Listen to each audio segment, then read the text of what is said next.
Hello, good evening everyone. My name is Sheena Barrett. I'm the curator here at the lab. I'm delighted to welcome you here to Painters Talking Paint. This evening's seminar has been convened by Marc Guinan. The current exhibition that you're sitting in is quite unusual for the lab, as I'm sure you will have noticed. It's an exhibition that was curated by a local group of children who are aged 10 and 11 from the Central Model National School. And it seemed a very timely exhibition for this particular seminar in that it includes a series of prominent Irish painters from both north and south of the border from the OPW and Stormont collections. So we're delighted the event is taking place this evening in the gallery. As I said, the event has been convened by Marc as part of our ongoing partnership with the Art Research Collaboration MA that's based here at the lab with IADT. The lab is committed to learning opportunities and sharing of ideas that support arts practice in the city. So just then what I'd like to do is, I'm not going to go into the biogs of everybody because you have those on your seats and we're anxious to get going with the conversation, but just to certainly put a face to a name.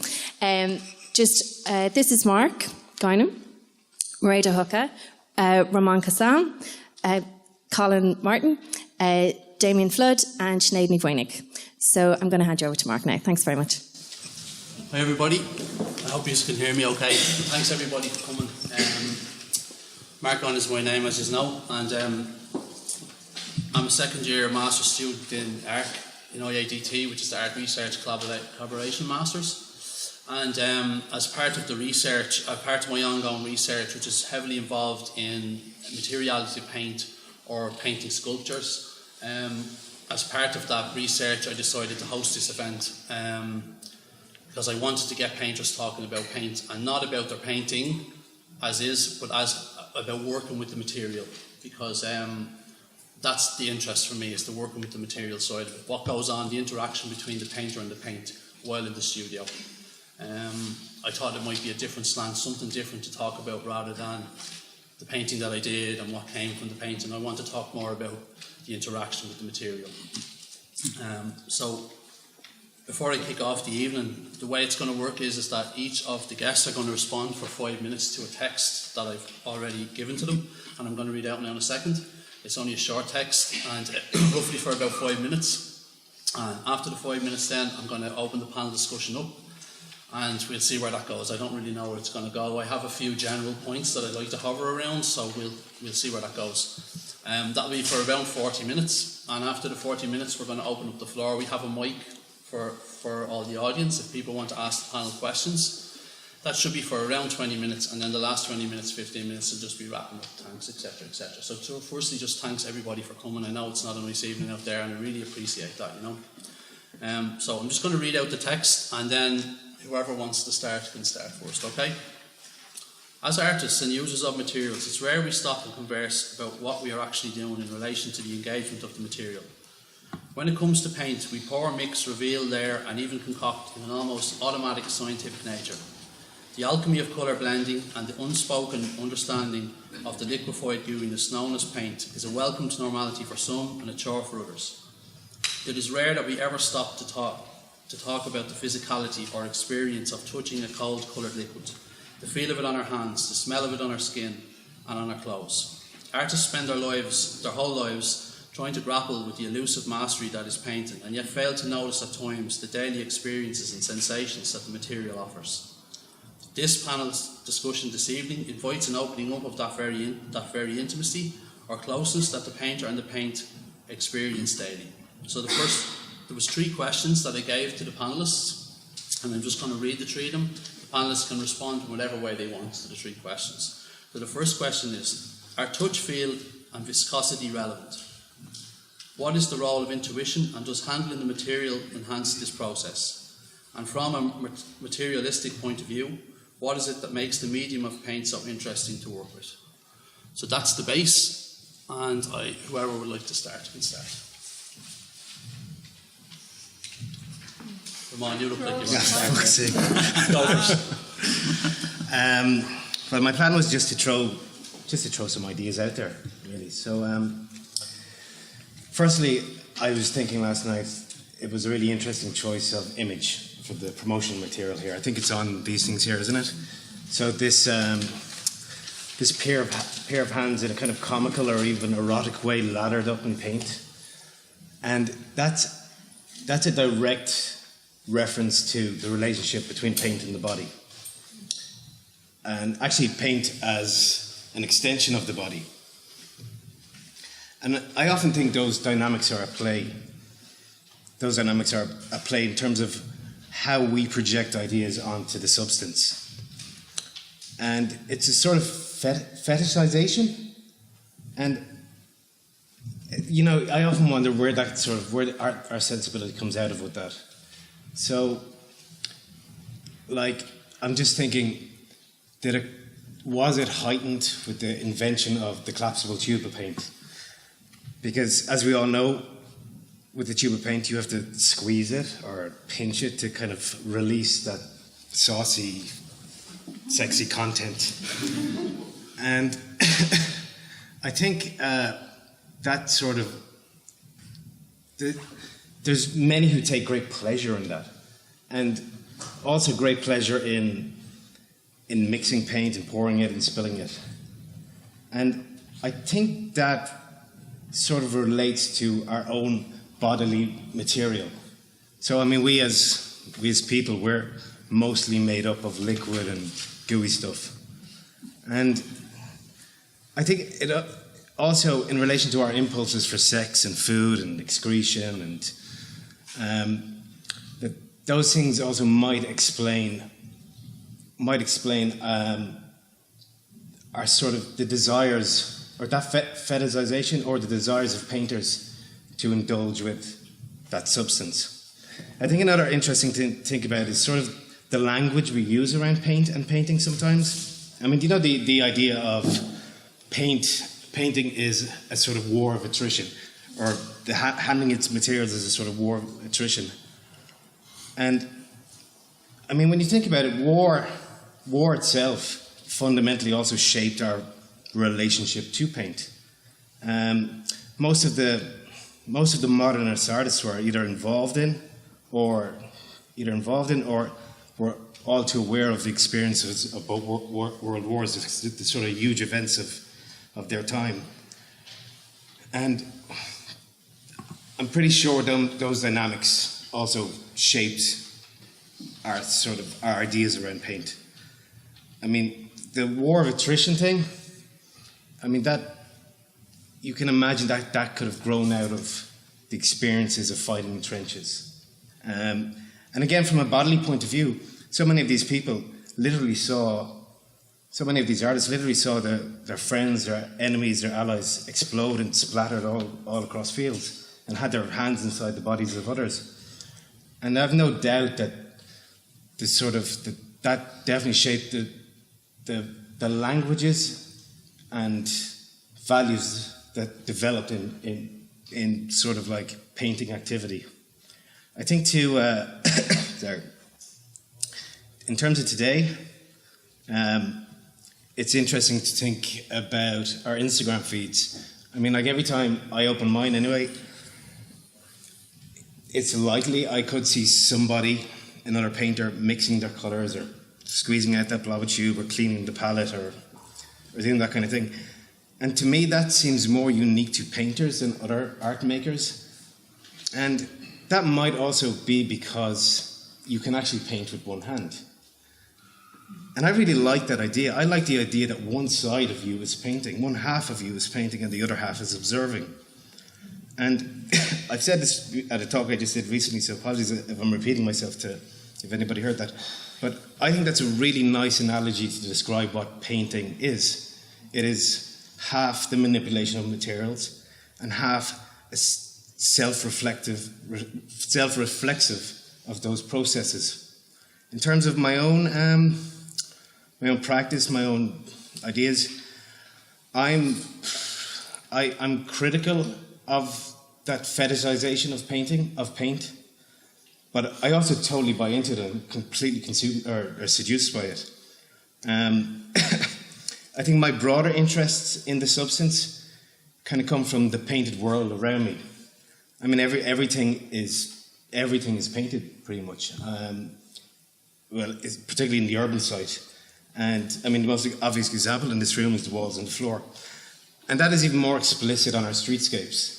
So outside, the painted buildings, the signs, the road markings, the clothes we wear, the cars we drive, and how all this stuff randomly collides from a visual perspective is what I'm really into.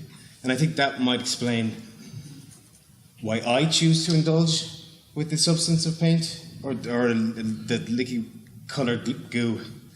And that and perhaps the sexy pervy stuff I talked about earlier too. I think it's more of that. So yeah, thank you. Thanks, man. Well, I'm kind of cheating because I wrote out some notes before I came, and I timed it, and it came up at about 3.5 minutes. So my solution is to talk really slowly to fill my 5 minutes. So I did address the questions directly. So the first one was, are touch, feel and viscosity relevant? So, well, can you all hear me? Yeah? So I'm mostly uncomfortable with discussions around materiality, as it can easily lead to exclusive focus on formal issues and leave out important areas of discussion like content, context, and how painting operates within other networks of image exchange.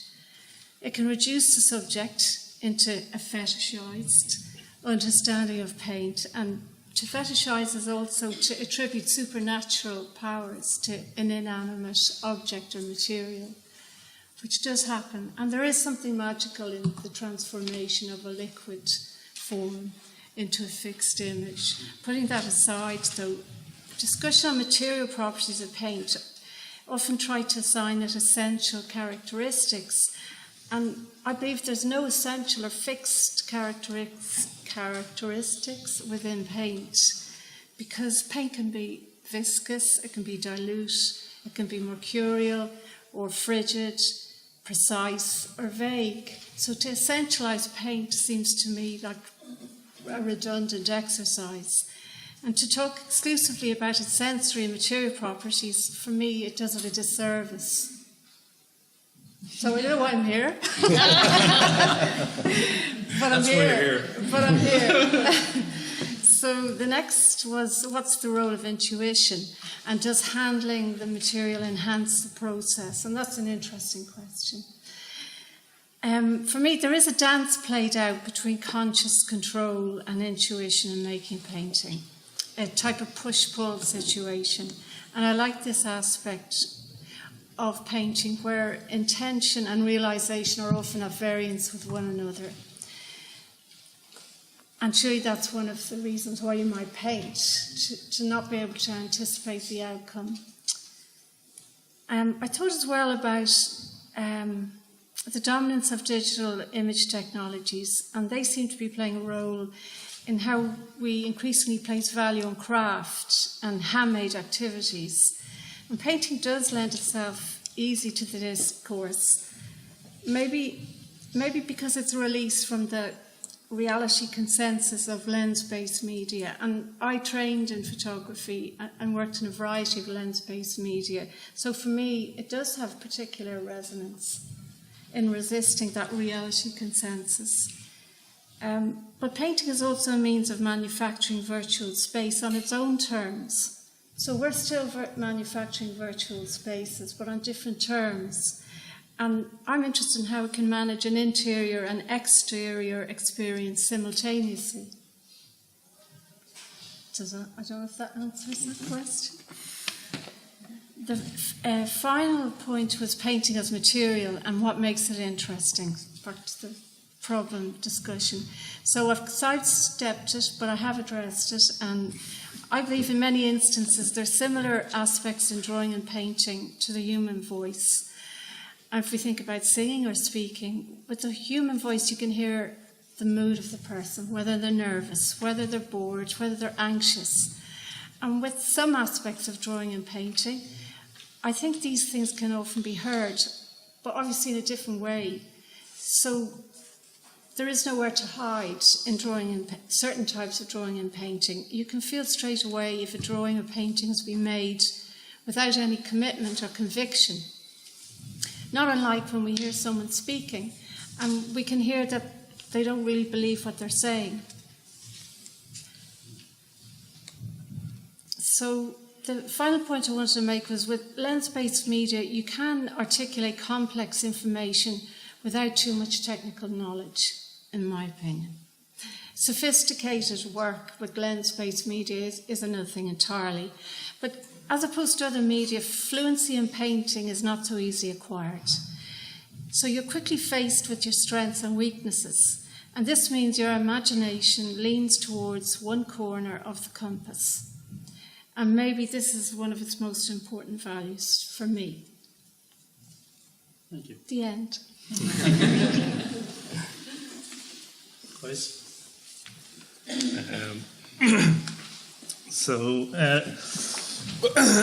suppose when you sent out the question about talking about paint, I thought it was quite funny that painters actually don't talk about paint, or if they talk publicly, they rarely, as Mairead or kind of alluded to there, that there is a whole complex set of relationships between the subject matter, what you paint about, and to kind of talk about paint just purely as paint can be kind of a simple but a kind of complex thing. So I suppose I'm going to maybe skip to the middle question, which is the kind of question around kind of intuition. And I suppose over, my whole career as an artist, I've kind of worked in lens-based media, I've worked in printmaking, I've worked in painting, and I've often kind of found, and it was described to me at undergraduate level, that your relationship with paint is a bit like a marriage, and this is something that I thought was quite a romanticised kind of way of putting it at the time, but it's really kind of come back to me. I was kind of thinking about different kind of phases of relationships I've had with the medium paint. And I think kind of early on, as someone who's kind of, raw or in some ways kind of untrained with paint, like I had a purely instinctual relationship with the paint, and I just kind of, allowed, I didn't try to kind of, manipulate things, I just kind of allowed things to happen. And then I kind of realised that will kind of only get you so far. And, I began to kind of think about skill and things like that. And then, there's a whole kind of period of work that I ended up kind of rejecting, because I kind of wanted to control the paint and make it do something that I wanted it to do. And I realised that, this whole idea of the relationship that you have with the medium, that it has its own properties. It wants to do things as well. And you have to kind of learn how to listen to those things and to listen to what the paint wants.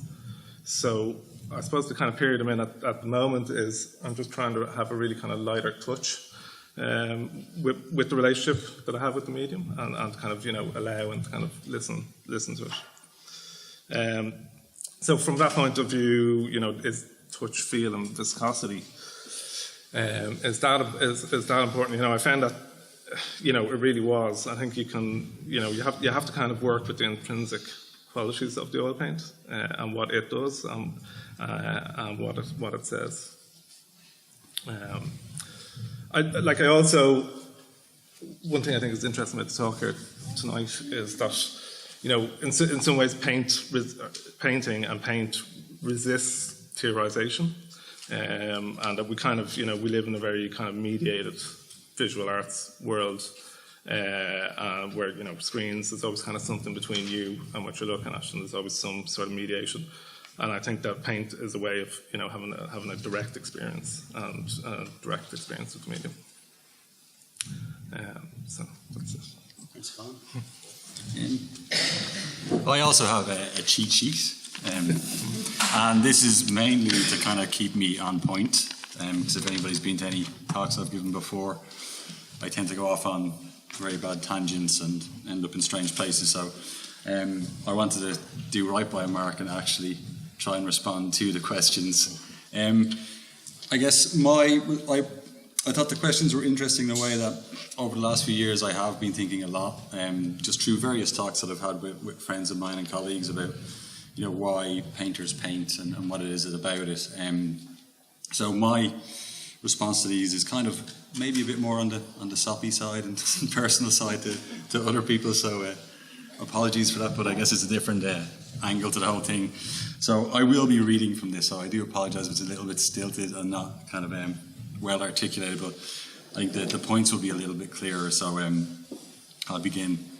Last week I posted a photo on social media of an odd kind of bad habit that I have, using my left hand as a palette. It's something I've done since I started painting and I've never really thought much about. The first time I actually began to think about it, I was doing a demonstration with a bunch of students, and without even thinking about it, just started using my hand as a palette. The response to the post on social media ranged from people admiring how the paint tones brought out the pinks in the hand to concerns over my liver and possible skin infections. All these responses were true and the health concerns real. When I began to think about the first question, I thought about this habit of mine. It has to do with touch, contact with the paint, but also its practicality of how I load the brush and create those kind of thin lines that you'll find in my paintings. But there's possibly something deeper about the touch and the contact with the paint. In my work, you'll find that I use my fingers a lot. You'll see little thumbs and fingerprints, a sort of signature in some ways, but also a direct connection with the medium. This connection to the physical medium for me is a very important one. I started using oils in my formative years, so the smell and feel of the medium has a very powerful connection to memory, creativity, and a sense of freedom, something that I didn't find with anything else apart from maybe music. It was a way for me to express myself, expressing feelings and ideas that I couldn't verbalize. I was still and still am absorbed in the tactile medium of the paint.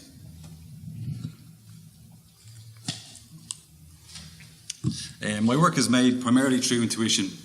I research from a period and then go to the studio and just begin painting. There's no images, no resource material.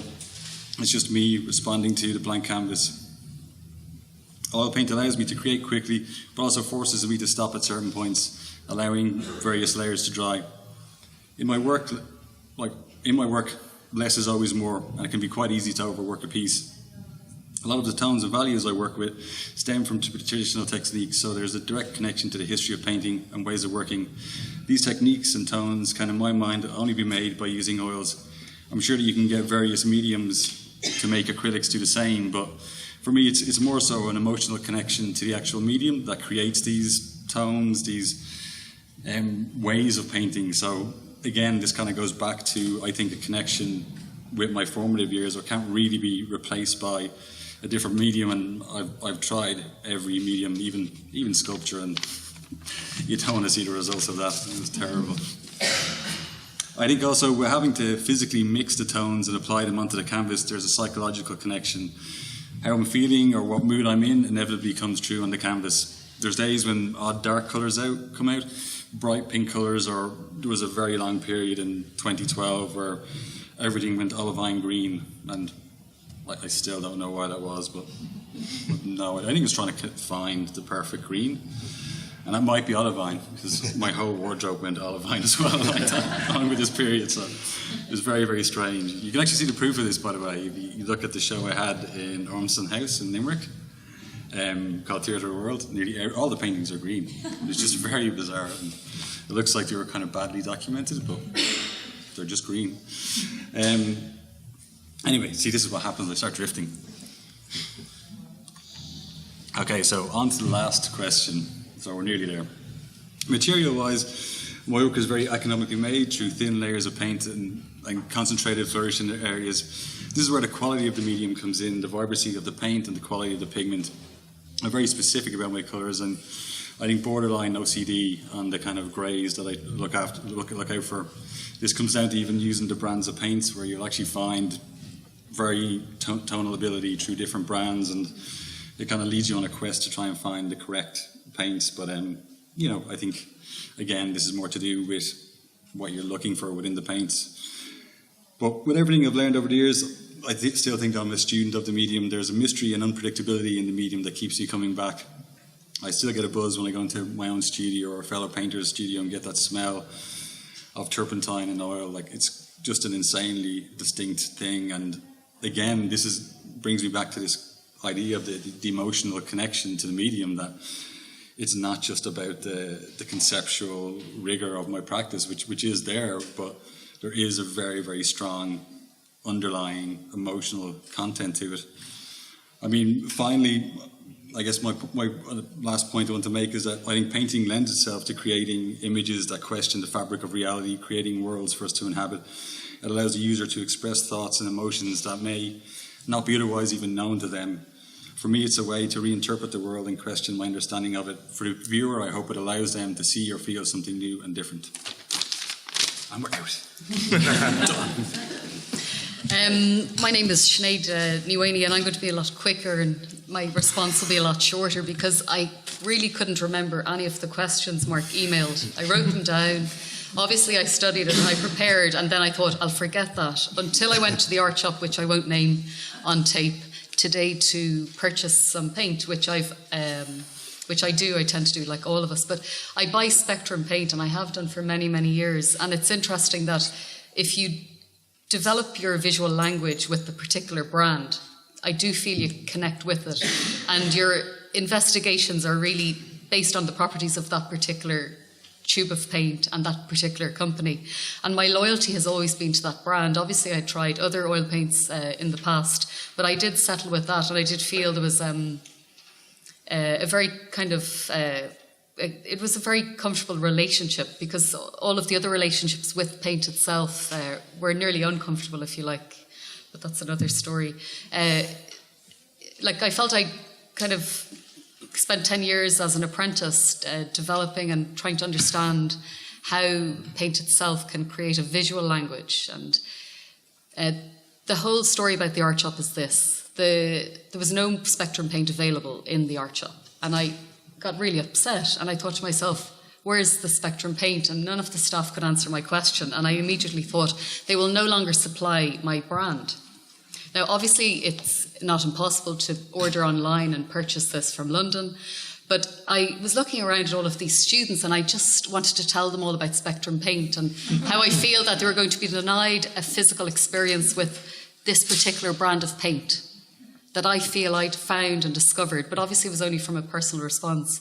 But, you know, that was a very, for me, like I did collapse momentarily in the shop. I did feel that some people may be denied an opportunity to form a relationship with this particular brand, because it takes years, in my opinion, to understand the formal qualities of paint before really the visual language kind of develops as well. You know, there's a laborious period where you must explore and you must investigate, and it's not something I ever took for granted, but it's informed information when you do involve your process and your practice within that. So for me, my foundation was rigorous and it was informed, but really it's not unique to any other artist, in my opinion, with any other material that they may or may not use. Like, it may be equally addictive, or, you know, their unconscious may, you know, unlock certain things around it, but it, you know, the questions really I couldn't go back to 10 years ago when I was a student. In Evans is looking, now I've obviously named the shop. In Evans is looking to buy particular brands of paint. I couldn't really rewind 10 years, but I absolutely know I have a repertoire in my brain involved in all of that visual language that I've, you know, I feel I've really learned and possibly unlearned at times. So, you know, it's part of you, in my opinion, as an artist, and that relationship is part of you. So it articulates itself maybe on the screen with some of the two-dimensional images. You know, and after that, it never, I think the fixed images, if you like, or the canvases, you know, present only one portion of your practice or your process. And that's very interesting. But the paint itself on those surfaces, it's not a frozen three-dimensional object nearly. You know, it'll forever change. And I do feel now I discuss paint with conservators more than artists, because I'm very interested in the properties of it. I'm really interested in what the EU has banned over time, why I can't buy particular things in particular quantities. So even the quality of paintbrushes has changed a lot. And again, I wanted to try and talk to these students about all of the different brushes I have in my studio, all of the different heads, and how I sit down and clean them. And even the cleaning and the relationship with all of the materials within the studio down to your cloths. Everything is connected, and all and everything is the relationship. So paint is it's obviously the main character, but also the other things are important. So I probably won't answer your question, Mark, but informed information, it's not, it's interesting just to isolate paint and then intuition. I don't know if I believe in intuition. I probably would say I'm more of the repertoire in the brain. I wouldn't, I'd kind of go in that. I wouldn't say I'm more scientific, but I'd never use the word emotional either, and my emotional response to the painting, although the response to the spectrum story would be contradictory to that, and contradictions are important, so. But everything in your day-to-day and the day-to-day activity of the painter and the daily practice of painting, really like anything to do with it and everything to do with like the ambiguity of it all. Ambiguity is not an easy structure to either paint or create, and the language around it. So I often feel like it'll be just snippets of the day-to-day. You really need 10 cameras on an artist's daily practice to find and examine those questions in detail. And you'll need the 6 you'll need them in very different, obviously at different angles. But I've found it really interesting interviewing artists over the years for a research archive that I'm gathering, and certain artists of certain calibers. And one artist in particular described everything he does in the studio with slow, clear sentences. How he laid down that particular colour with that particular brush at that particular time. And he went on and on and on. There was no commas and there was no full stops. And I thought to myself, you are a very clear, articulate artist. And you'd need a lot of time to discuss those questions. Would take such a long time to unfold. And yet one painting may or may not just, demand the attention of the viewer and answer it all very, very clearly and very, very quickly. And maybe with a little bit of emotion. I definitely didn't answer them, did I, Mark? What was your last question? I'm so confused after this. Yeah, the materiality, that's also interesting, but it's all interesting. And that's the problem, But it is very basic, and the visual language is basic. And it's really fascinating to see it through the eyes of others. But I do believe artists become viewers of their own work as well. Like, I don't necessarily feel connected to the image of my own up here on the screen. That can be interesting. So your memory obviously plays part in that. Memory, time, and limits. But we all love limits. Thank you. Okay, so I'm on the right path only because everything you said I was going to say, so that's great. Okay, so I have a group of points and I'm just going to jump from one to the other, and if people would like to respond, then great. So I'd like to touch a little bit more on intimacy, the word intimacy.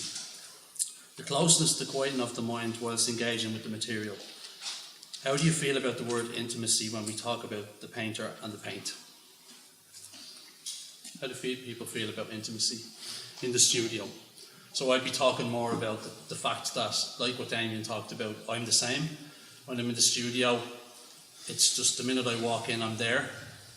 And then it's anything goes, in my mind. Sometimes I could be there for an hour and I've done nothing. But there's an intimate sort of train of thought that I get into. And it's very, very much around, I'm sort of like a feather blown from one place to another in the studio. I'm trying to think of what I'm going to do. And then I see something and that triggers something else, which triggers something else. But it's a special time that I don't have in any other part of my life except when I'm in the studio. So maybe I'd like to talk a little bit more about intimacy. Is intimacy a comfortable word for you in the studio? The paint? Well, when I hear intimacy, I think I understand it differently to how you're using it. Mm-hmm. But what I do relate to is when you talk about altered states. So there is, when you're making work and alone in the studio, a condition and an experience of being slightly beside yourself and removed from how you would normally encounter the Russian world. So that's I don't quite know how to describe it. I don't know if it's intimate, but it's actually paying attention in a different way to how you operate in the rest of your day. Yeah, I think for me, I mean, when you're talking about the studio, again, the word intimacy isn't one that would pop into my mind. But I think maybe more so a notion of privacy is what would kind of pop into my mind about kind of that this is a space where, as you were saying, you kind of respond differently, or I remember the best description I heard of a studio was from a different artist. I can't remember their name, but they were visiting lecture many years ago in Dunleary, and they were saying that they treat their studio, it's like stepping into their mind, that this is their space where everything kind of, their mind is sort of expanded out, that they can inhabit. And for me, that's always kind of what I've aimed for with the studio, and in very different ways. I've had different experiences with studios. I remember when I was in Temple Bar Galleries, which I had a fantastic, amazing space, and it's such it was such an honour to have it for the 4 years that I had it. But I always felt an amazing amount of pressure in there and a lack of privacy, and that for me kind of, I think I produced the least amount of work while I was there because of that. And I remember when we went to Broadstone after it, there was something a little bit more kind of rugged about that space, and I felt way more at home. And I think I was coming up to a show in Green and Red at the time, and I hadn't produced any work in Temple Bar, and my time was running out, and I was having a bit of a meltdown about it, and then moved to Broadstone. And I think within the space of 2.5 months, the show was just made and done. So there's something about the space you're in, that you inhabit with the studio, that kind of can give the privacy. And with the studio I have now, no one can physically go near it without a phone call. So it's kind of a really nice thing that you have this complete and utter privacy with it. But so that's maybe more some of my issues. That comes down to the idea of being comfortable with something, because that's what intimate really means. To be intimate with anything, whether it be a person, a task, or whatever, it means you sort of have a certain level of comfort with it. And as you're describing, your studio is your space where you can allow yourself to do all these things because nobody's looking. I don't think I love. I think when I'm in the studio, I'm too self-aware to ever get to that sort of level of intimacy you're describing, or level of actually being comfortable with what I'm doing. And perhaps that also comes out of actually not being comfortable with the materials, because they never do what I want them to do, and most of the work is a result of actually the residue of this sort of things that went wrong, I suppose. But yeah, I don't know. I wonder, does everybody feel like? I'm wondering, is it me who doesn't feel comfortable in the studio? I actually, when I get up in the morning, I'm like, oh fuck, I have to go to the studio. I dread the place sometimes. Really? Yeah. That's amazing. And I sort of talk myself out of doing so many plans, But I would agree in a way now. The last few weeks, stuff has been going very badly in the studio for me. It's I've just got a series of failures, and I'd build up that fear that you speak of, where don't want to go in and do it, but there's still a kind of want, I guess, to face it. I always find it's great in hindsight. When a painting went well or something like that, I'm like, Jesus, I fucking love the studio. But actually, on a day-to-day basis, I think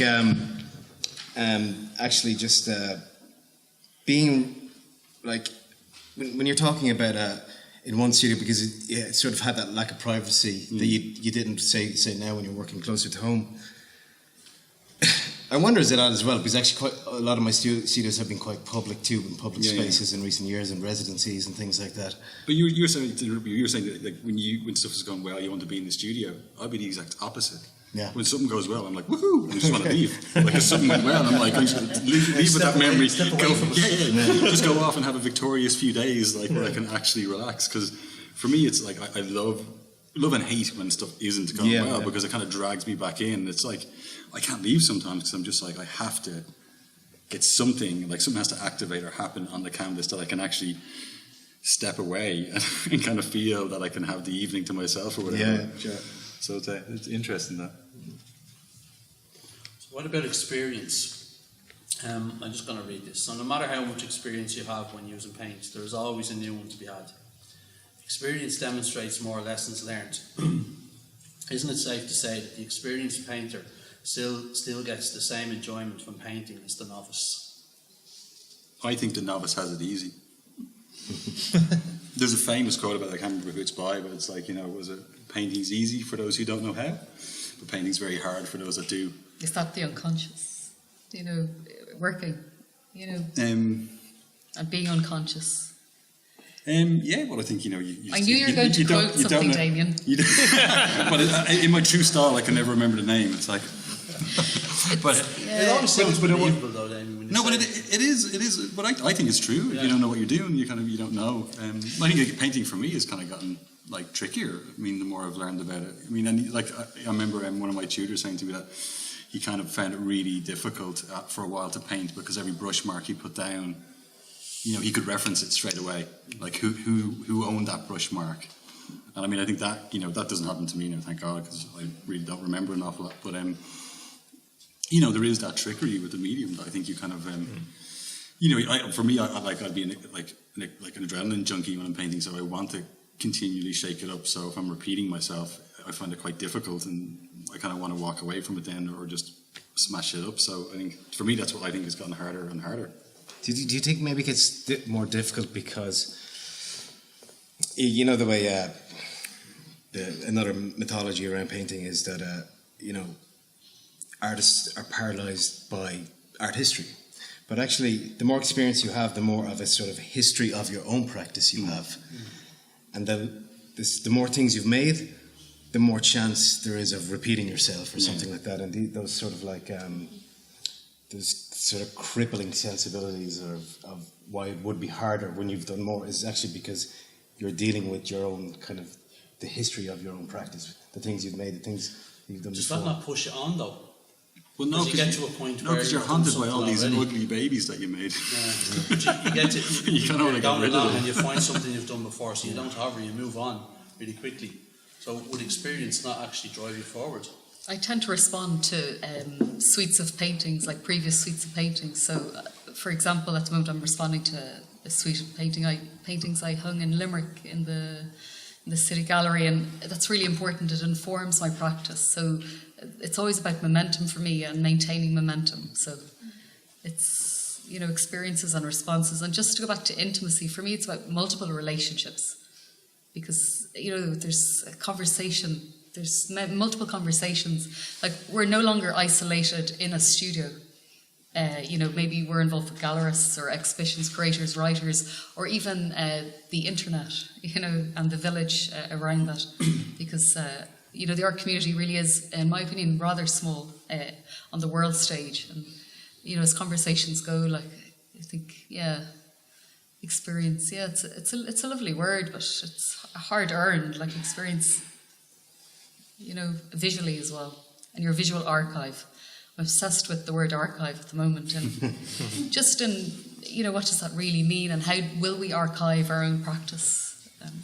How will we publish it, and in what format, and things like that. So I started destroying a load of work from the past lately.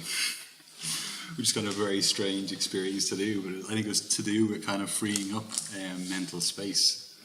I think there's something about kind of having, certain work. I think as I've gotten older as well, I kind of edit more and more work, so I don't think I'm as, experience for me is maybe more about editing than anything else. And, I think I destroy a lot more work now than I make. And I think that's kind of maybe something that has come from finding painting getting more difficult as I go on, that I have to actually be more ruthless with it, and in some ways that led to kind of going back through certain works that just had to go. I mean, they felt like tumours kind of eating away, just knowing that they still existed. We've expectations, though, like as humans as well, to develop and have development within our practice. But I love overpainting. I think it's a really important part of all processes, editing, and nothing for me is ever destroyed or lost. It's always brought forward into the present tense, and I think that's quite interesting for me, and how I renegotiate surfaces and things like that. It's visually.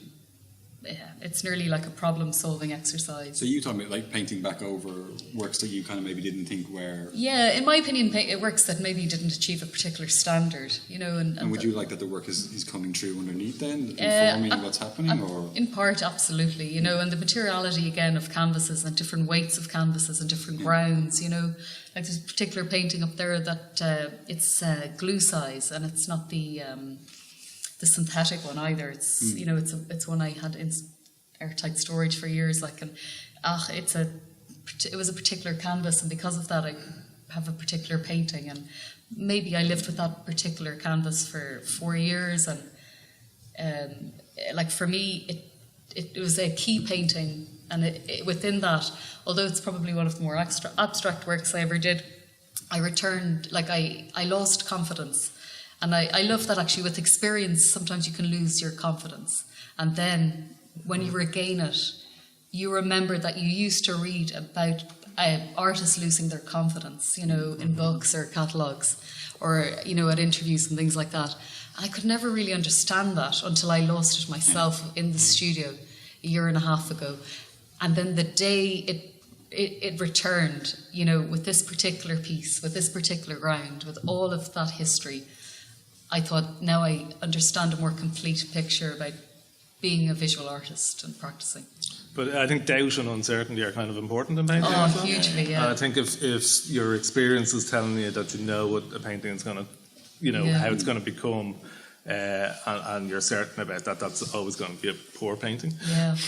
I think that's the imposter syndrome. Is it? Yeah. When you go into the studio, you're like, I shouldn't be here. Yeah. I think you get that, anytime you go to do a talk. You're like, yeah. But as art history I goes, had imposter syndrome today on the train in. But as art history goes, really, was it any different for any other artist in their studio, in their spaces with their easels or anything else that presented them as professional artists? It's going to doubt You it. sort of touched on a point there, Sinead, that I would like to talk a little bit more, and that's around hitting a point in your practice where you come to a stop, or you come to a point where you're like, I don't really know where I am now. And yeah. the studio can be a painful place when you're like that sometimes. And I went through it maybe about 6 or 7 months ago, where I sort of was like, I don't really know what I'm doing, Now I reverted to what I always do, which is go back and look at research I've done before, look at other artists, and sort of churn out ideas and sort of maybe critique other people's work, and that sort of gets the juices going again, and off I go. But has there been experiences in the studio where you had come to a point where you've hit a wall, and how did you get around it? What's been your experiences with that? I think it would help the rest of us there. It's always so interesting listening to people, but revelations within the studio for me, they're always these massive psychological shifts, and yet they're very, very subtle. And I often write notes after my studio day, and small questions that I may or may not answer in the future, and just little, it's my memory card. Everything's the memory card, and I'm sure it comes out of deadlines as well, right? Because there's nothing quite like a deadline. Yeah, working towards a show or something imminently coming up, and you need to make work for that. It's sort of like shifts your psychology a bit. Or is it energy? Or is that energy? Perhaps as well. And actually, that feeds from the sort of the anticipation of kind of wanting to show your work and all these things. But I think even being able to show your work. Having the opportunity, because I think if you don't have something to work towards, I know for me, I've never worked well when there isn't some deadline, be it like a year away or 2 years or whatever. But knowing that the work is going to end up somewhere, for me, has always been important. I know some artists don't care about that. They'll make work, and I really admire that. I'm a bit jealous of that, really. But I have to have a deadline. I was thinking in recent times anyway, I don't even feel like I'm making individual paintings. I feel like I've been making shows, because 2 shows within a short space of time within 2 years that I just had to solely concentrate on them, and I was concentrating between the conversations between the paintings, and so coming up to the Green and Red show last year, I was like, I can't wait to have no shows in front of me, so I can just do what I not do what I want for a while, but just to focus on an individual work for a while. And since I've kind of like decided not to have any opportunities for a little while anyway, it's kind of like, be careful what you wish for, Ramon, because actually now I'm in the city going, I have to work on that one thing rather than, you know.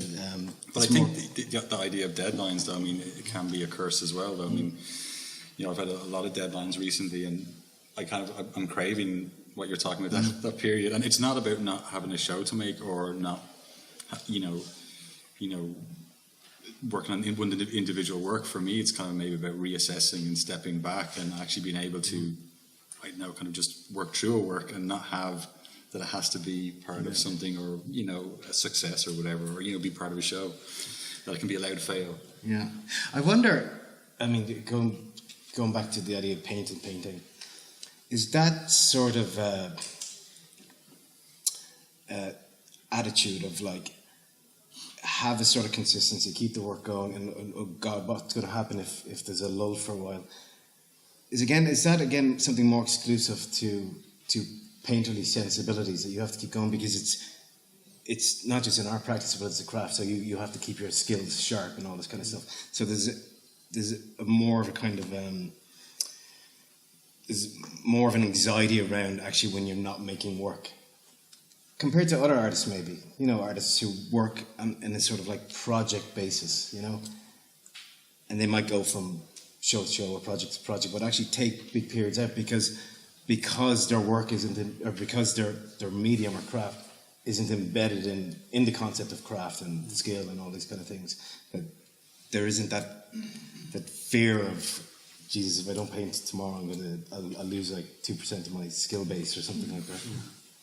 But is there not also maybe a question of sort of validation there, that, you know, I always had this thing, you know, if you're not painting, are you still an artist, or are you still a painter? And, you know, I have that, like, I suffer from that, like, ridiculously, in the fact that I have to be continually painting. I mean, it just defines who I am. Like, I mean, it's... And have you ever had a fallow period? No, I haven't. It's ridiculous. I just don't, like, stop. I mean, I think the longest I've stopped for is 2 weeks when I went to Portugal. So, but even over there, I was reading about painting and thinking about painting. It's terrible. I couldn't get away from it. And I was thinking that I wasn't painting, but I just have an extreme addiction to it. I think. Addiction is a good word to use for it. I'm the same. I need to be there. If I'm not there for a while, I start thinking, right, I need to get back to it. It's a grounding process for me. I just, like, my personality actually changed. I think, like, a good few years ago, I stopped for about 2 months, and my personality actually starts to change, and for the worse. You start going green. I just go very, very cantankerous. So almost green, but just very. I turn into like probably a 75-year-old man getting onto a bus having a conniption about something. It's terrible.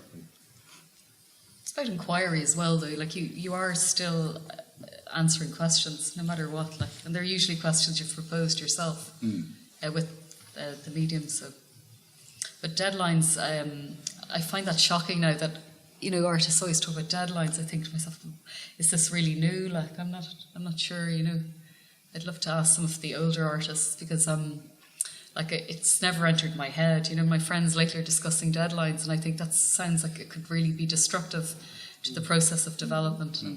Well, I think that's too precious nearly about here. I think that depends on how different artists work. Because like, I used to take, I think, nearly 2 years to do a show, and just over the years that had changed for various reasons. And I found that I was actually producing much more concentrated, successful work when my time was drastically shortened. So I think it maybe has something to do with how each individual artist works.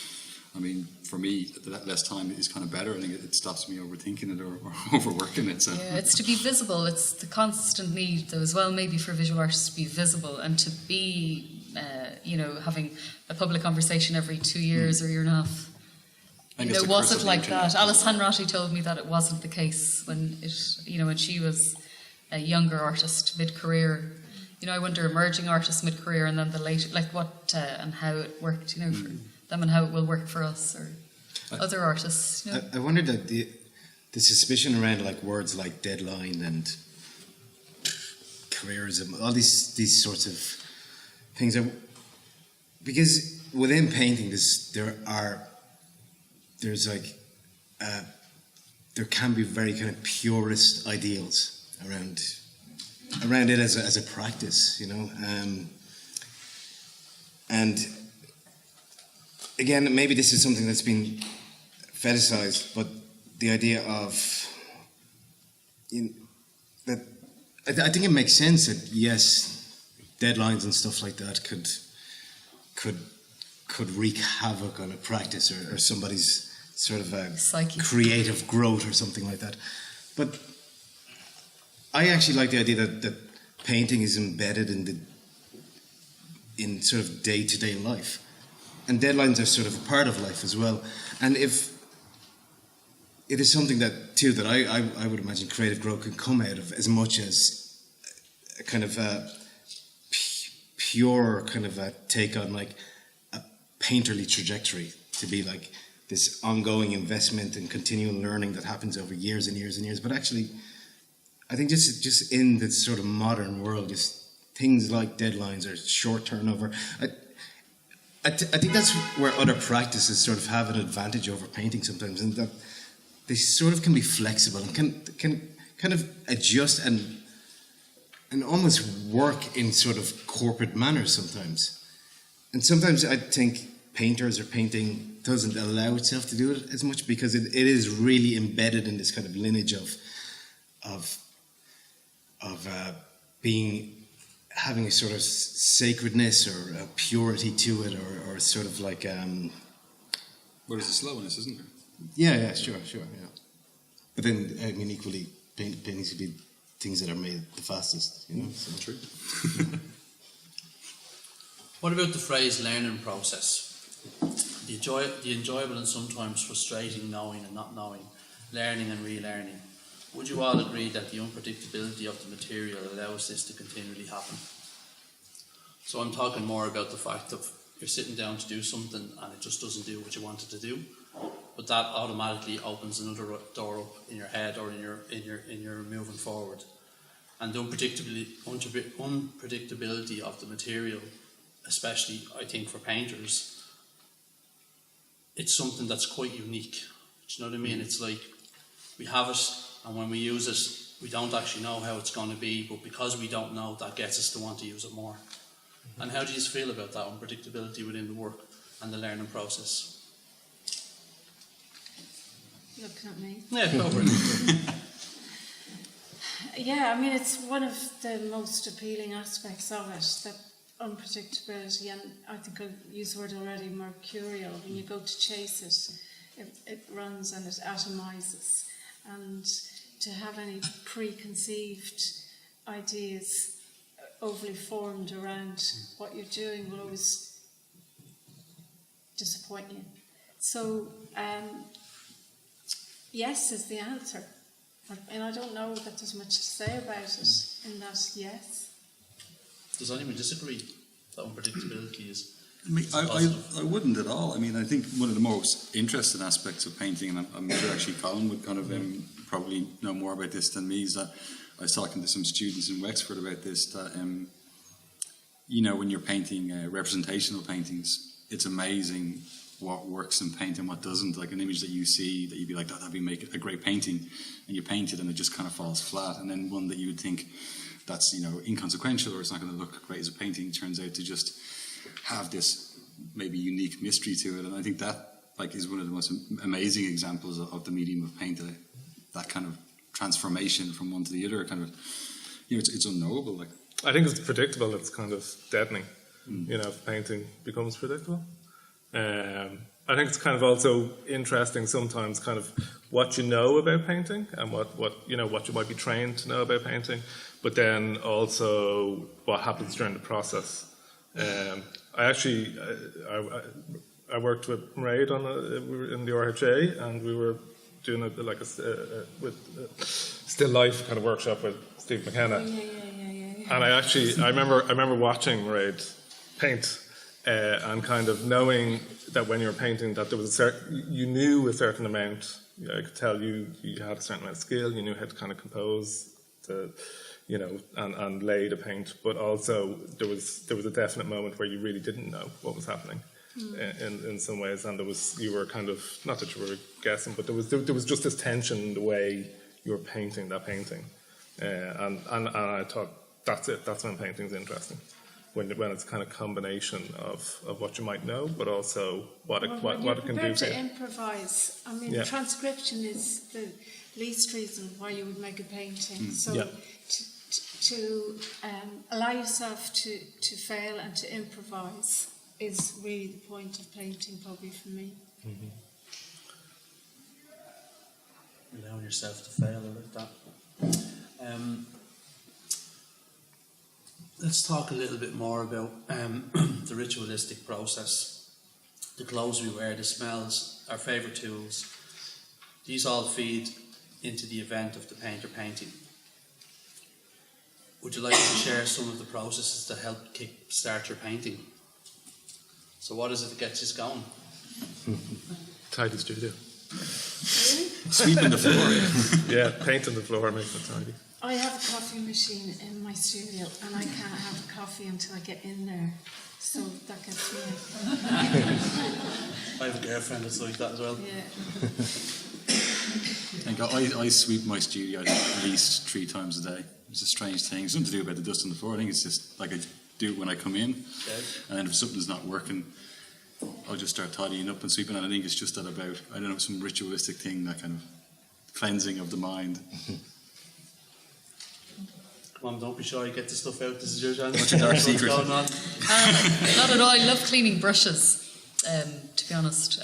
And it's very important at different stages. I give them a thorough clean and little things like that. But you can see a lot, I think, from an artist's... you can learn a lot about an artist, I think, by looking at their brushes. I really do. I actually... The condition they're in. Sorry. Yeah. I actually haven't a clue myself. And I think I don't tend to make paintings a few at once. I tend to make one at a time. And I'm just, even after you asked the question, I was like, how does that ever start? And I actually don't know. And actually that could be part of the problem in terms of when you go to make your next painting, it's like, okay, now what do I do now? And you don't know because you don't know how you made the last one. And all I know is that actually, sort of when things are going well, you sort of detach yourself from actually even being in the studio or being a painter or whatever. For me, anyway, you sort of go into another space. It just becomes sort of automatic when you sort of know what you're doing for some reason. And for whatever reason, those things aren't sort of stored in memory, I find. So when it comes to making another painting, the next painting, it's hard to remember how you started the last one. And I think maybe nobody really knows how it gets going, because if we all knew how it got going, it would be easy to make work all the time, I imagine. I think, is that part of the painter's mind or the artist's mind in general, that it's almost erasing tool? That kind of, once you finish the work, your brain goes back and erases how it happened. And it's maybe a defense mechanism because it can be quite torturous sometimes, or it's just this, I don't know, borderline madness. Like, well, because no 2 paintings are going to be the same. Like, it's like if you played a good game of football one day, you're not guaranteed to play it the next day, because there's a whole new set of variables that you have to deal with. But they kind of almost shouldn't be in a way, because it's the same act. Yeah. You sort of think about it the same as kicking a football. You kick a football, you can never kick it the same twice. Yeah. So it's the same with painting. Like, no matter what you do, it's never the same. Each stroke is different. There's a million different factors to everything that you do every time that you arrive in the studio and whatever you do. Yeah. And that is the appeal to it too. Yeah, and you're measuring the temperature of a colour against a colour that wasn't in the last painting, or wasn't in the other part of that painting. It's not as strong, etc., etc. I just want to go back to intuition a little bit. The knowing when we know, creating colour, texture, and the point when we stop, or when we add more. Do we trust our intuition, and has it always been that way? So is intuition something that comes at the start, or sometimes I think I should just go with the flow, and and then other times I'm held back, and I find it hard sometimes to sort of trust trust in what I'm doing and trust that this is the way. And then other times it goes right and I'm like, that's it now. I'm trusting what I'm thinking from now on. I'm just going to go for it. You know, and I'm just saying, is intuition a big thing? Like when you sit down? Well, I think it's a slippery word, intuition, and I don't think it has any fixed meaning, so it's quite unstable, and it'll change according to context. So intuition, or what people like to say, is how do you get inspired? And that's absolutely crazy to me, that you would get inspired.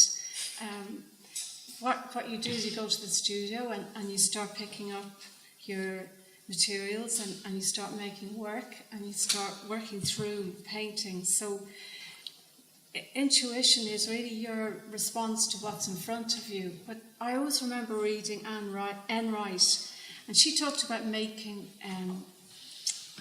not making because she writes, writing, and the whole process of writing. And I found it fascinating because she said really the whole thing is about mood management. And she said what you're writing right now and what you feel about what you're writing now isn't actually very relevant because you don't have any critical distance. You'll find yourself thinking what you've written is really good. Subsequently, you'll realise it wasn't very good. The opposite will happen too. And that to step outside and actually not judge what you're doing is probably the most valuable thing.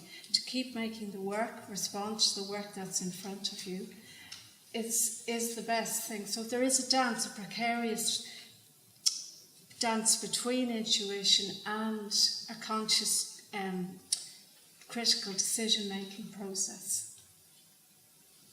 Anything else? Yeah, no, I mean, I'd agree with that as well. I mean, I think kind of, you know, the idea of intuition, it is a slippery word, but it's one of the only ways I would describe part of how I work. I mean, it's more maybe habit or learning, or, you know, that you kind of, for me, it's a building up of language over a period of time. But I do think that the idea of critical distance is you know, an amazing thing with painting. For me, I'll do something one time in the studio and I'll think I've cracked it, I think it's amazing, and walk away really, really happy, and then the next day come in and just go, my God, I got to crack a window next time, and the fumes in here are clearly obscuring my view. I mean, because it'd just be a terrible painting, and vice versa. It happens, you'd be working on something that you just think is terrible, and you'd come back and there's something in it, there's something working. You know, sometimes as well, I do think that, you know, you can produce a painting that is maybe ahead of you, that you haven't kind of caught up with its thinking.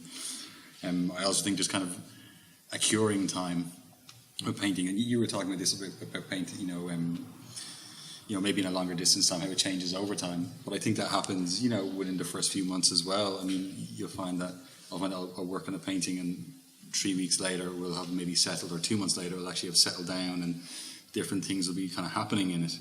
Where when it was first painted, it looked maybe quite different, or, you know, wasn't as interesting. So I think it's it can be a curious one. I mean, the idea of something like intuition being the main component of it, I think is quite preposterous, but it being a factor of a process, I mean, I think is quite valid. So what you're saying really is make the painting, go home the next day and see if you feel the same way about it. Well, I think if you take away, you know, like, yeah, if you take away that kind of idea of kind of over analysing as you're doing it, and, you know, I think it has to be some criticality, but, you know, I think, yeah. I think painting, like, it is a process where there is room for intuition. Like, I know one thing I found when I started kind of making lens-based work, and intuition was something that I kind of valued within painting, and then I quickly kind of realised that you can't go out with a video camera just purely on intuition. In fact, intuition has absolutely no role whatsoever in filmmaking. That you have to know, you have to have, you know, critical sense of what you're doing, you have to have a conceptual framework, and you have to, you know, it's a completely different process. But I do think it has a part to play in painting. I think personally, I think it's vital, the concept of intuition in painting, or any sort of form of art making, life. But because at some point, I mean, part of the painting process is also about making judgments, and making judgments after the object has been painted. So for you to make a choice of whether, yes, this is a painting, this is a good thing, I'm going to put this in my next thing or whatever, or I'm going to keep this one. really, I mean, that really comes down to that judgment that comes out of having to be intuitive about something. Like, I often think about, like, me and you could make the exact same painting in every way, both optically and physically. And mine could be shite and yours could be great. And that is sort of based on the sort of wider network of connections that a work would have with the other works you have in your studio, and how it relates to art history, trend, and all these sorts of things. And really that's judged off how we intuitively feel about what we've made, a judgment about a particular work, how it feeds into all these things. And it's certainly not scientific anyway, so it sort of has to be intuitive, I would imagine. Sinéad, do you have anything? Intuition. Your critical faculties, yeah, they're always working. Intuition, I think it's overused as a word, but it's an important word, and I think it's a very important word when you're really I think in a very early phase or stage in your career, Maybe I'm wrong. I'm sure I'm wrong. But like, what does it mean? I think it went the other way for me. Yeah. I was more textbook at the beginning. I was like, what does this do? And now it's more 3 sheets to the wind. But even what is a critical facility? I mean, is it another way of saying intuition? Yeah, probably. I don't know. Well, that's where it gets slippery. Yeah. But you're always looking for your own narrative within the work as well, and that has a way of finding its own voice, whether it is with structure or not. Okay, so time-wise, we need to move to the floors. Are any people interested in asking some questions to the panel? We have a mic there. Petra's going to go around with the mic if someone has a question for the panel. I love this. Raise your hand. It makes me hyper.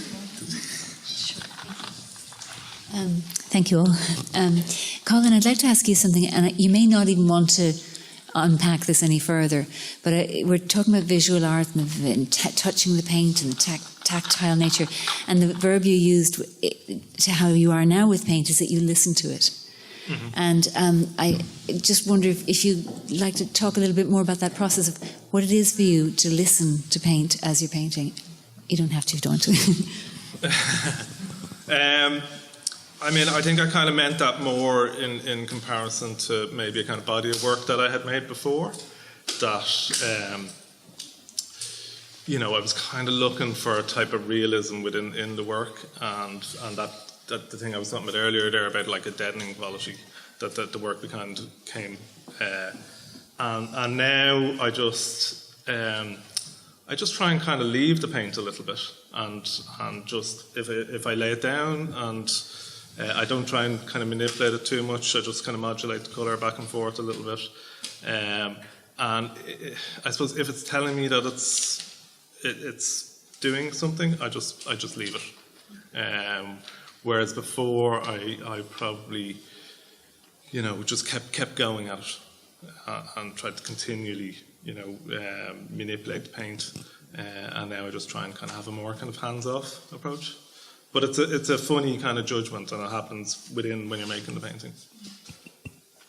Yeah.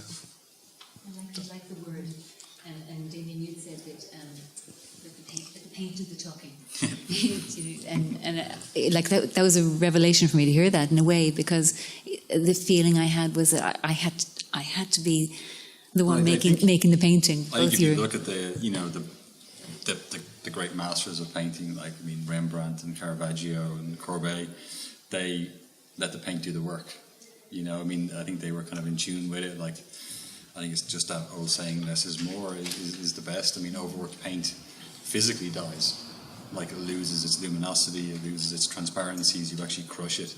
So you kind of see with those painters, this kind of idea that they kind of worked on them for X amount of years isn't kind of really true. Most of them were off trying to get more patronage and off getting hammered, trying to suck up to royalty, So when they were in the studio, they were painting, but it's painting, quite quickly, So, and I think you can see it in the work. It's alive. The paint does the work. They're not kind of. I think that's this maybe got off point here, but that goes into more about the advent of photography when painting started flattening down, and I think that kind of caused a lot of problems with people and painting, even today, that they're more connected with a flat image than a physically painted image where it's paint doing the work. I think kind of that's, anytime I'm teaching people to paint, that is something that I always come up against. They kind of they just need to make it look like a photograph rather than a painting.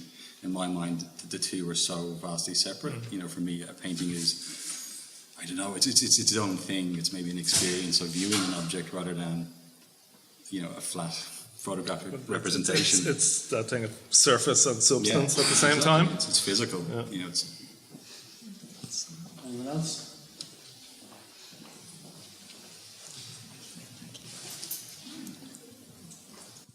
Thanks. I might just stand up because I'm really short. I'm really enjoying the talk. It's great, and I'm very familiar with all of your work. But there was a couple of things that came up, Sinead, when you were referring to how you look back on suites of paintings. And I myself would use the word, chapters, and how they inform, work later on. So my question really to the panel is, if you can project yourself ahead, maybe 20 or 30 years from now, what kind of paintings would you hope to be making? What kind of paintings can you see yourself in? If you're alive, which I hope you are. Thank you. You have to still be making paintings. Yeah, that's the first thought that went into mind. It's like, I'm painting, that's a plus. Well, I'm hoping at that stage my assistant will be sort of making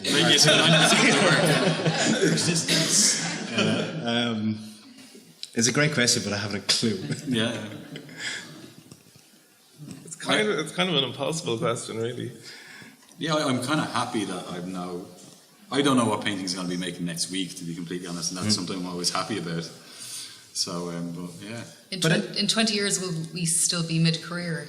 Not saying anyone here is mid-career or emerging, or there's as terminology goes, like 20 years time. I find myself returning to larger scales of 6 foot canvases and the like, because I'm feeling more youthful again and kind of returning to the past.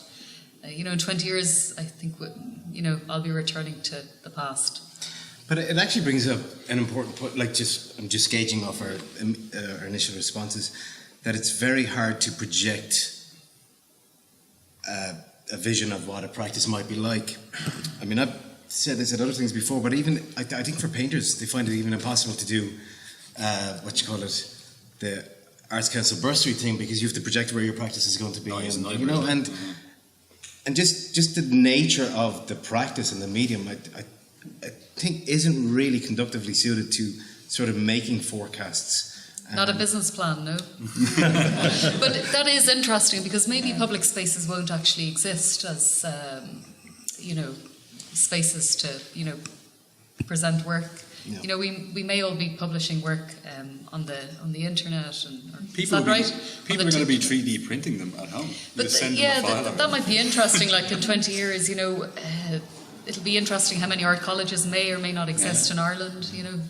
So, it's a much larger question as well. Like, it's going to be the tip of the iceberg. I think it's an interesting question in a way, because I remember being in Berlin a couple of years ago and talking to a friend of mine, and he was saying that, he would be the same age, and he was saying, our paintings should be lively, they should be punky, because if you look at the life of a painter, age-wise, he said, we'd be actually only kind of teenagers. You still haven't even really got going in the sort of life of how kind of painters develop. I mean, I think most of the best painters are usually in their 60s, and they're kind of, doing their best work. So I think that's something that I've always liked about painting, that, people like Howard Hodgkins is still producing some of his best work. It's kind of a lovely idea that, I can continually fail for the next 20 years comfortably, and then hopefully, some really good stuff will come out. I'm just after realising a contradiction through that question, that, part of the romantic idea around painting also, that it's for the long haul, it's about the learning, it's about the, sticking with it and learning the craft and all that. And none of us can really talk about what we're going to do next week, even though we're part of that sort of construct of what most people's ideas around painting is, that it's this long haul project that we're going to invest into. But Yeah, but imagine how mad you'd go if you could see the ending. no, You know, it's like 20 years away. I'm not imagining we can, but just in relation to it, sort of, in relation to it, it's a sort of stereotypical or default posture as something, a practice that is sort of long lived, yet we don't really look past 2 or 3 weeks from now or the next show or something like that. Or tomorrow. Yeah. The studios of artists, though, may inform us all a little bit more, you know. Yeah. Thinking Francis Bacon's studio in the Hugh Lane, you know, I'll be very curious to see my brushes and my palettes and little things I will never throw out. You know, I'm looking forward to how those conditions will affect them and age and use and things. And it's actually really important for us to think about, I mean, painting as a practice, it's a studio-based practice, and actually how the sort of wider economic and social conditions of like rising rents and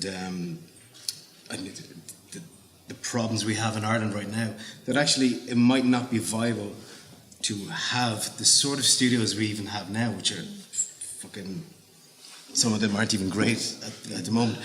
So how will that even change the practice of painting in years to come if this sort of like the capitalist machine keeps kind of like driving on and people who need space to make something are kind of being squeezed into something else? Well, I think actually, just to pick up on what you were saying about, do artists kind of forecast into the future, or do painters, particularly medium-wise? And I know it's something that I've spoken to a lot with students in colleges about the actual supports and paints they use. To think about, is that going to last? Yeah. And not in a kind of grandiose way, but just in a kind of like 20 years from now, the last thing you want is some paintings being returned from a very frustrated, angry collector because he just completely crumbled. I think Sinead sort of touched on something there, but the speed things are moving, like with social media, but no matter what happens, the internet or whatever, they can't take away the materiality. Paint is still paint, and people will still want to engage in the material. I would treat myself as a baby towards all of you, and so I'm really fresh and really passionate about the actual touching of the material. And the internet, no matter how good the imagery is, we might have studios where you're just continually painting for people, but there'll always be the material. There'll always be the material interaction. There has to be for painting still, I think. Like Photoshop and creating images digitally is one thing, but painting is a separate thing. And I think there's always going to be a group of people who want the physicality of paint. For me, I need it. I think that's why painting, has many ways come back. I mean, I remember when I was in Dunleary in 2003. When my graduating year, it wasn't really any painters, and even during my period there, painting was seen as a bit kind of like, why would you be doing that? A bit left foot, it was a bit bizarre. But it's definitely come back in a much stronger way, and I think that's the advert effect of kind of technology. And it's the same with everybody thought the record was gone, and record sales have went up 300% in the last 5 years, and it's about the kind of physicality of them. And I think paintings, one thing it always has is there is only one of them, and to really experience it, you have to see it in the flesh. And I think the greatest example of that was the Hill Ap Clint show that was recently on in the Serpentine, and I didn't get to see that show. I missed it by 5 days or something when I got to London. It was one of those shows you just really wanted to see in the flesh, and I remember bumping into some people that had seen it in the flesh, and just the raw jealousy that came out of me was just like, my God. And that's just something for me that painting has, that I want to see them in the flesh. I want to experience them there. And it's great seeing an image online, and Instagram's amazing for getting a taste of what's out there, but you're not seeing them. I wonder though, just with, talking about painting in the future, with the sort of the progression of 3D printing, right? And imagine it was possible to sort of recreate the same painting twice. And then we're in a situation where, if you're lucky enough to be a big famous artist, that you could be like Richard Moss and have the Enclave play in 5 different places across the world, that you could actually have a painting show that does that is doing that as well. It's the same paintings, the same exhibition in 5 different parts of the world. I wonder if that's ever going to be possible, considering even now how good cameras are. They just suck at photographing paintings. It's just like to get the colour tones right. Yeah. It's a nightmare. Like it's just. But so this crazy idea. if it ever happened, do you think that would actually change the sort of like the value structure we place around this object? There's no point even answering that because it's all hypothetical. Well, let's place bets on it. Does anyone else have a question?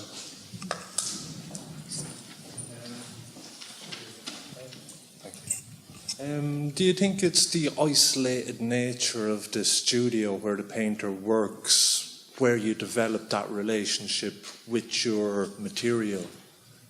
Speaking from an intimacy point of view, it's almost like you've developed a human nature with the material, having spent such a long time with it. I'll answer that one.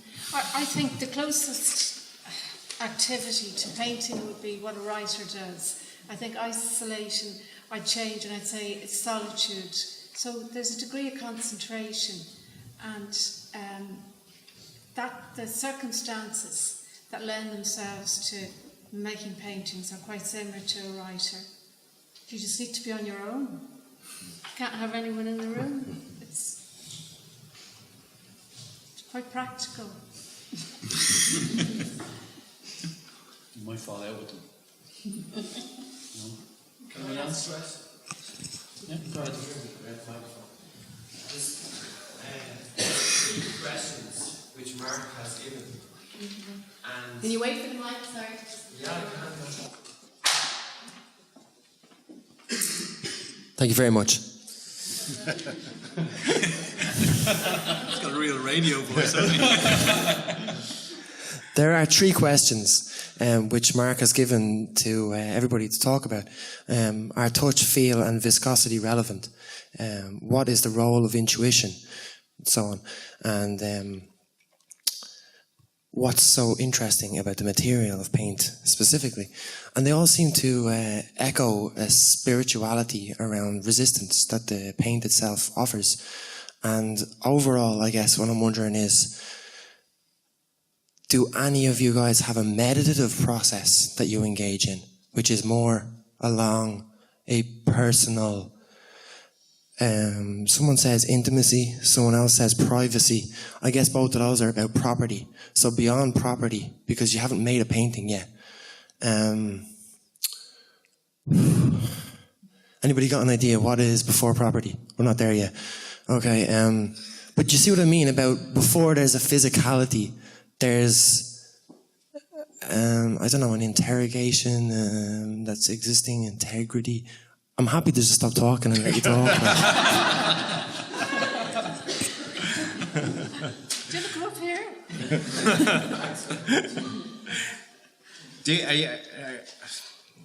Is the question going towards the idea of finding something within the practice of painting, like finding yourself, for instance? No, the question is, I guess, that a lot of this has been the talk. Sorry. The talk tonight has obviously a lot of it come from people who are very learned and very experienced in what it is that you engage in, day out, as a kind of a practice and a profession. And I guess I'm much more of a kind of hobbyist.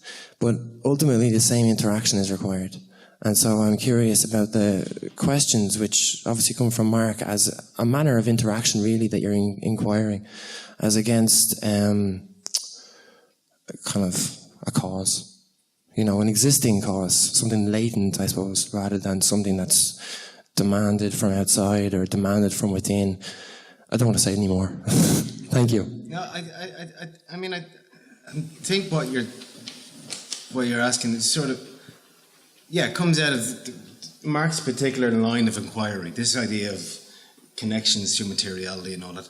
It is, in a way, sort of mirroring conversations people might be having about other things, not art, but in terms of religion or in terms of this sort of... why did I take this question? But Yeah, I sort of get where you're coming from. That Marc's particular line of inquiry you could argue, brings up ideas around, a sort of spiritual connection to a practice, an object, a thing, and that is really in painting. I think it comes from sort of romantic concepts that we've inherited. But yeah, I'll shut up here. Okay, that question was so open-ended, I can say whatever I want. But I will try and direct some of it towards what you're saying. And I do think there's something that we haven't discussed, and there's something specific to choosing to paint as opposed to using other media. And that would be that there is a dimension to it which takes on board the idea of temperament in a person. Mm-hmm. And a lot of colleagues of mine in college would have chosen other media, and I chose other media. I studied sculpture and worked through a variety of lens-based media and sculpture. But in the end, I came back to painting, or came towards painting, because I understood that there was a happy marriage between the activity of painting, the type of concentration that's called for, and temperament. And I think that there's a vocational dimension to this, and I don't think it's the same as spiritual. People could argue it is. So there seems to me to be a very obvious block to somebody who is not interested in painting taking up painting, because it comes out from within you, and it's impossible to fake an interest in painting. You can fake an interest in photography or video and arguably sculpture, but it's almost impossible to fake conviction in terms of executing a painting. I don't know if anyone else agrees with that. No, I believe that kind of for painting you have to be obsessive about it, and I think this, I use this word tentatively, but belief. Like when I go to see paintings, I will either believe in them or not, and for me that has to do with, I think, the artist's intent. I think you can read it, and I think it's very much about obsession. And for me, when he was asking that question, the word obsession just popped into my head. I was like, that's for me what it kind of is. That my road into painting would have been very different. Like I imprinted on painting very early on. So, but I think that the obsession has just kept on growing and growing, and I think painting is one of those areas that there's enough meat on it for people to really get stuck into it for their entire life. But how that idea of believing in a painting, or sort of thinking that one can't fake a painting like they could other mediums, that does relate to sort of concepts that are related to spirituality, in terms of there's leaps being made. Mm-hmm. There's a leap of faith in even making the painting. Sure. Yeah, there is. And so I do think that sort of these sort of like primal or sort of like another word for spiritual, but tensions are always sort of around the subject of actually judging paintings, and as you said, believing in a painting and everything. It's there are leaps going on that people have to do. I sort of disagree though that I think you probably could fake painting, but I also think you could fake. I wouldn't say it's different to the other art practices. It's just sort of they can't fool you because because you have an engagement with the practice in painting. But perhaps if you had the same sort of level of indulgence or relationship with photography, it's more complicated than I am indicating. And if you look at colour field painting or hard-edged abstraction, there is a different kind of proprioceptive process which will, of course, be more rigid, and the temperament, mood, and circumstances of the mark making are much more controlled. So there's lots of exceptions. Sure. but I guess maybe painting it's hard to fake. I think people can accidentally make absolute crackers, but that comes to the intention, you know. I mean, would they ever produce many? Like, I really like it sometimes in some of the studios I've been, when one of the artists they went to art college but they never did painting, and they decide, okay, I'm going to start making paintings. And initially they start making some really curious objects because they're not already in a sort of routine of... Because it hasn't got hurt. Yeah. That goes back to what I was saying. It's easy when you don't know how. You're free. Integrity. That's, you know. We're coming close to the end, but before we finish, I suppose... Question over there. One more. Yeah, one more. Okay. I'm allowed. Of course. So, yeah, I was kind of interested in asking because everyone has been so honest this evening in what's been a very rare encounter, I think, with painters' practice, because, you know, you're generally talking about your approach in relation to the content of your work, or, you know, actual... in the context of an exhibition or in the context of your repertoire, say. Whereas tonight it's been much more about the practice of the work of painting. And as someone who does a lot of studio visits, I'm wondering, because I think painters' studios, though they're all very different, are still very different to going into a studio where different types of work are made, if that makes sense. You know, you go into certain painter studios and the walls are very clean where they present the work, or others will have the outline of a whole variety of scales of work and splashes on the background, and they're working on 5 different things at the one time, whereas someone else is just working on one painting, for example.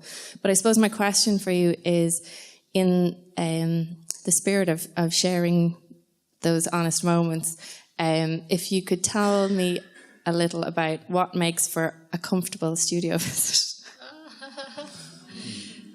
or a useful one. I make a lot of them. A useful one, A comfortable studio visit. I know it's excruciating for everyone, but you know, like I suppose Sinéad was talking about as well, you can tell a lot from an artist's paintbrushes, and I'm thinking, obviously a studio visit is an incredibly nosy experience, like you're looking at everything, and you're being watched looking at everything for your reaction. It's all a very strange encounter, but there are visits where you feel that the conversation you've had has been useful for you both, whatever else comes from it, you know, whether it's a show or not. So I'm just sort of wondering what makes for a useful visit.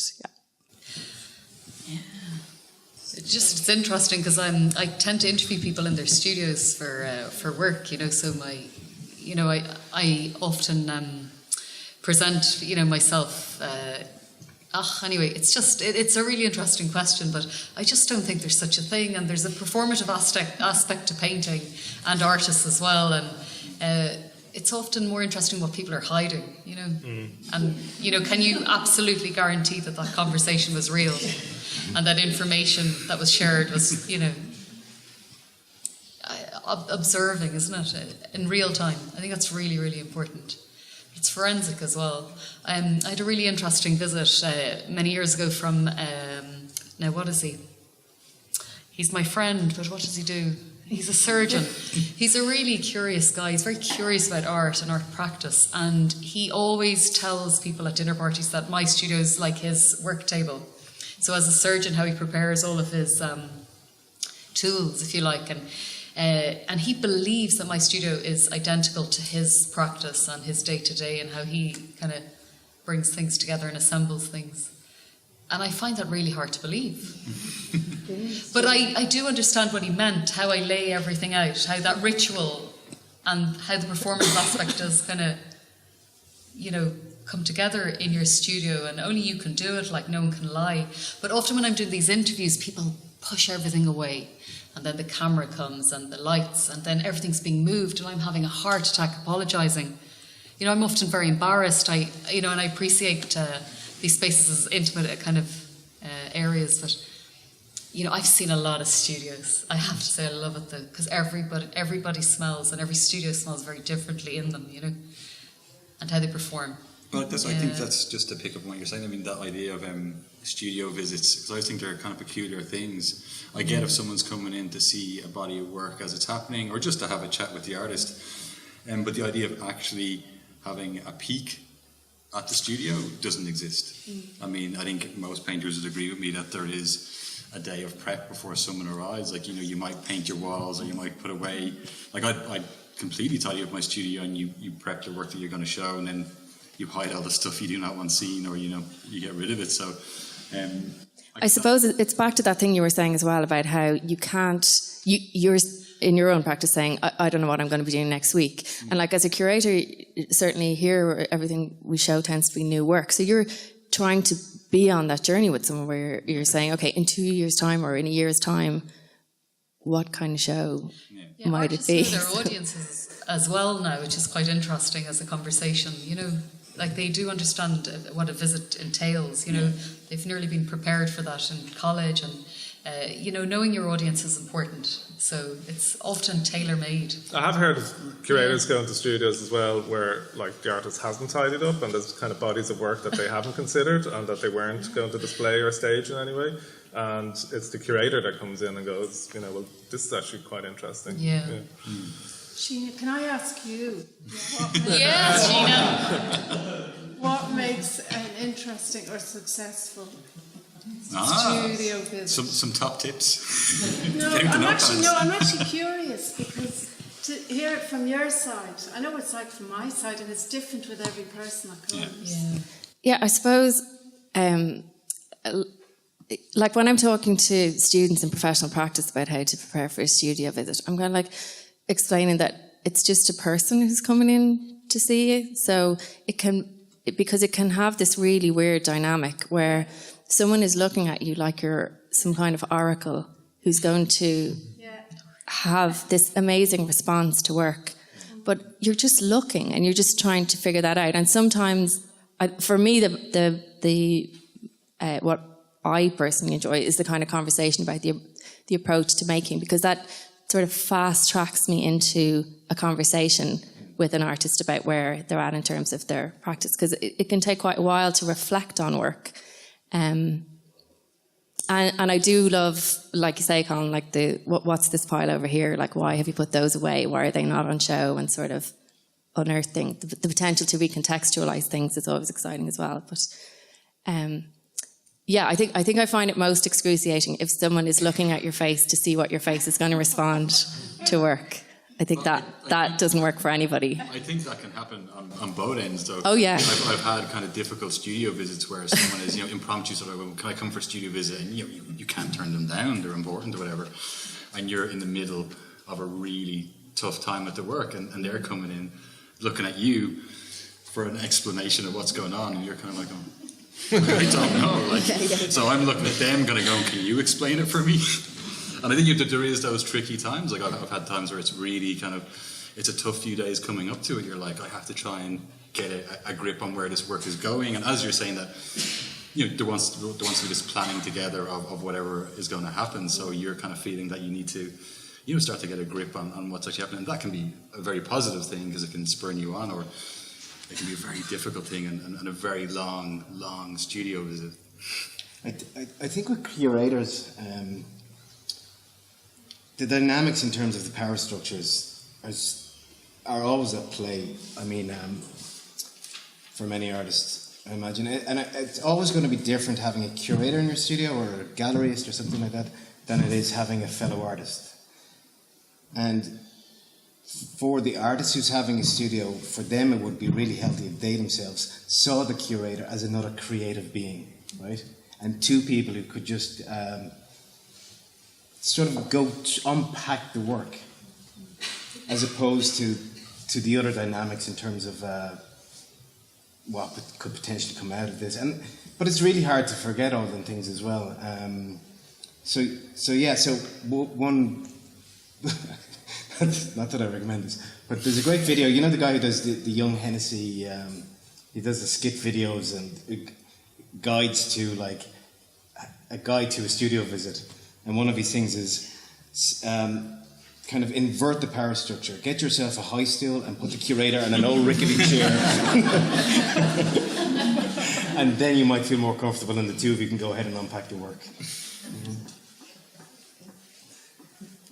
Okay, so we're just out of time. I suppose I just want to say firstly thanks to the guests, Mairead, Ramon, Colin, Damien and Sinead. I really appreciate your time, and thanks so much for coming, you know. I really think I deserve a round of applause.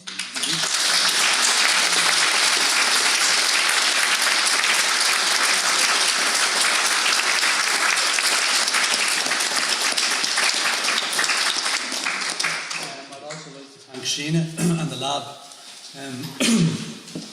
They're really supportive through this process. They support art and IADT, and Sinéad has been really a strong voice for me in relation to this, and I felt a lot of support here, and I was really nervous starting off, and it seems to have turned out okay, you know, so I'm really happy about that. And I just want to thank everybody for taking the time to come. I know that like 6 days the tickets were gone for this. Like, it was like I literally just went up on the DCC website, and then half the tickets were gone straight away within a day, and it was like I didn't even have a Facebook page created, and it was like, oh my God, you know. So I really appreciate people coming, and thanks very much, and I think we'll finish it. Good luck in college, Mark. Thank you. Yeah.